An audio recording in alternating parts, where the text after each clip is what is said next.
ભારત અને અમેરિકા વચ્ચે ટૂંક સમયમાં વેપાર કરાર થવાની અપેક્ષાએ બજારને વેગ 11 જુલાઈ પછી પહેલીવાર નિફ્ટી લગભગ 100 પોઈન્ટ વધીને 25,300ને પાર. બેંક નિફ્ટી સતત 5મા દિવસે ઉચ્ચતમ સ્તરે અને મિડ કેપ અને સ્મોલ કેપમાં પણ આજે ખાસી તેજી.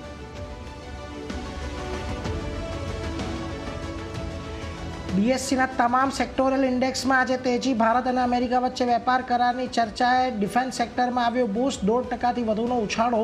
તો સાથે IT, CPSC, oil and gas જેવા સેક્ટરમાં પણ તેજી.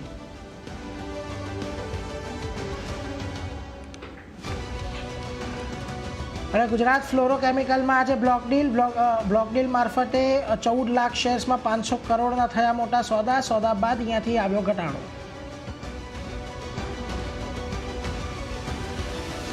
આઈએક્સમાં સારા વોલ્યુમ સાથે સ્ટોકમાં તેજી. માર્કેટ કપલિંગ કેસમાં આઈએક્સે દાખલ કરી અરજી. આઈએક્સે સીઈઆરસીના આદેશ વિરુદ્ધ અરજી કરી. સ્ટોકમાં 2.5%થી વધુની ખરીદદારી.